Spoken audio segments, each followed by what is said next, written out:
Hello, and thanks for joining me for the week 8 update. I have lots of detailed information for you. So, the first off is that I'm putting a lot of emphasis on quote formatting and practicing works cited right now in the summaries.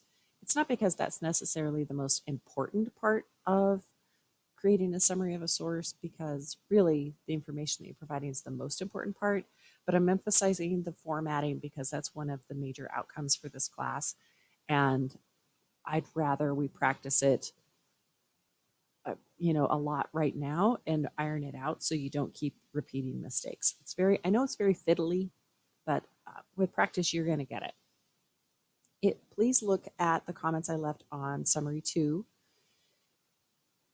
I spent hours, not exaggerating, I spent hours leaving detailed comments and trying to explain, how to fix the formatting. So if you have any questions about my comments, please email me, or also check out the quote format lecture that's in the grammar resources and quizzes area, because it has all the information that you need.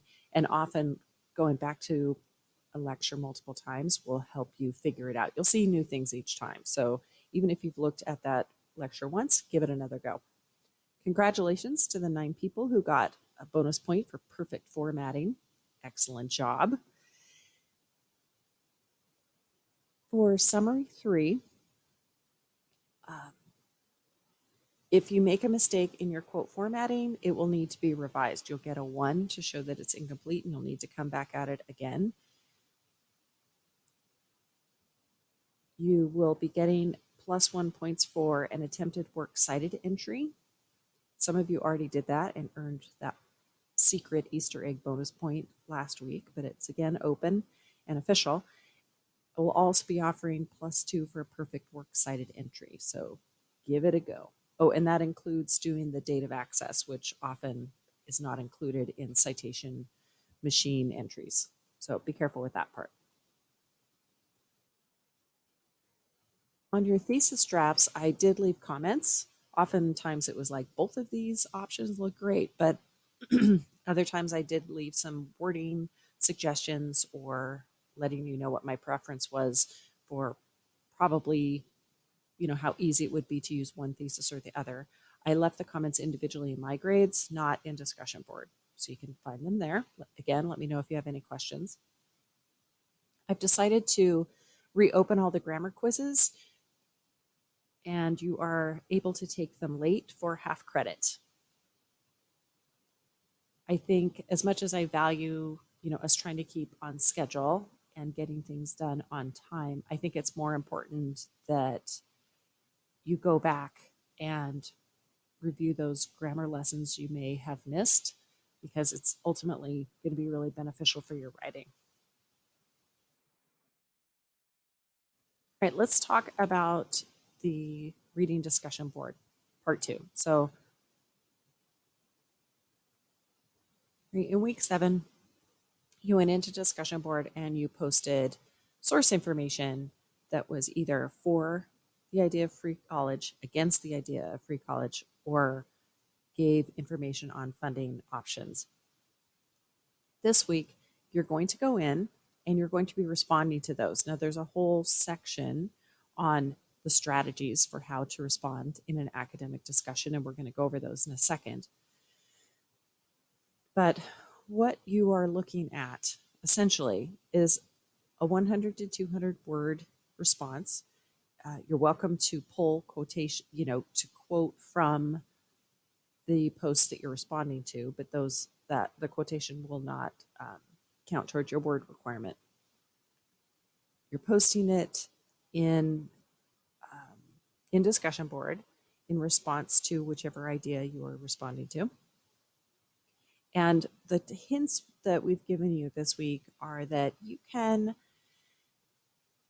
don't have to come up with fresh new material, right? You may already have some ideas that you've written in an earlier summary, maybe something that you're preparing for your draft that's due this week. But you can use that. You can also use this opportunity to respond to an idea and then in a fresh new way, and then use that material in your draft, right? So anything that you write in this class, you are able to use in a draft. It's not plagiarizing, it's your own words, it's your own work. And I'm actually hoping that there'll be this kind of layering on as you go through the assignments where you're creating material which ultimately you might be able to use in your draft. The other thing about this assignment is in the past when I've done this, it's a great way for the whole class to come together and put our ideas in one place to make a resource for you, almost like a curated, right? A curated presentation of like-minded ideas for you to mine, right? To go in and use in your draft. Just make sure that you've, if you use material that you find in discussion board in your draft, that you understand the content, you've read the related the related article and you understand exactly what's going on in the quote. So it's not a shortcut, but it can be a super useful resource.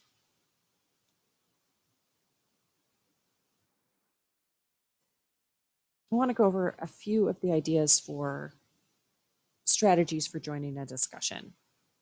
It can be hard to know how to jump in if this is something that you haven't done before. Um, so let's look at the ones from the McGraw Center for Teaching and Learning at Princeton. One of the things you can do is relate or link your observation and comments to course objectives, central themes, and main topics, right? Remember the overarching ideas of the course and of the assignment. You can ask questions, right? You can make a comment that draws connections between two different people's contributions to the discussion. You can explain what was interesting or useful and describe why as you respond to somebody else's post. You can paraphrase a point, right, which has already been made, but you need to keep building, right? We need to keep adding something to this discussion. And as usual, we're being polite, we're being appreciative, like, and explaining what we like about somebody's insights. If we want to disagree, we're being respectful, right, and constructive. So make sure, especially be sure that if you are disagreeing with somebody, that you make sure that uh, like when they say you might reflect the comment back to the speaker to indicate that you've listened well, that's where you're paraphrasing their point so that everybody understands that you know what you're disagreeing with. And if possible, point out what's the positive in the person's comment before you explain why and how you disagree. Other things you can do, right? Again, we're be sure we're respectful and constructive. You can also give additional evidence in support or disagreement. That's really, really great idea as we think about using this material to build our major essay 2. You can play devil's advocate, right? Point out holes or weaknesses in the argument. You can answer a question someone else has asked. And these are all specific ways that we expect people to participate in an academic discussion. In the week 8 folder, there's a lot more information, so be sure to check it out. I just wanted to give you an overview. If you want to get extra feedback on your major essay 2 draft, there are resources available. So we've made a new study lounge discussion board, which is always open. You get a bonus point each time you participate. I think I limited it to up to 10 points per unit. I'll add those up at the end. So you get a point for posting something, you get a point for responding to somebody. And this is a place where you can go in and post your draft. As soon as you're done with it, you're submitting it on Sunday anyway.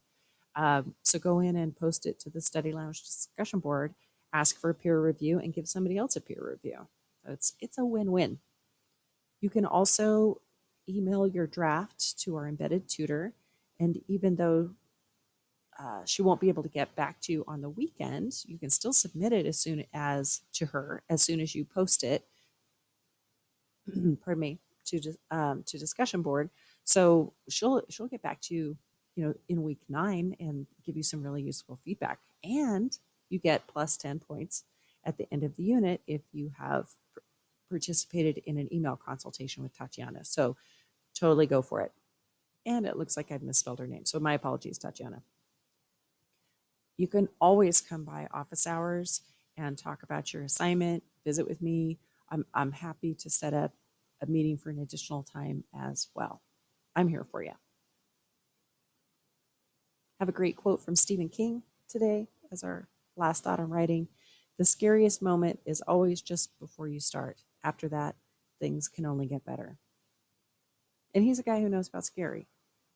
So have a great week and let me know if you have any questions about the assignment. I look forward to seeing your drafts and your outlines, which you're sending to me for feedback.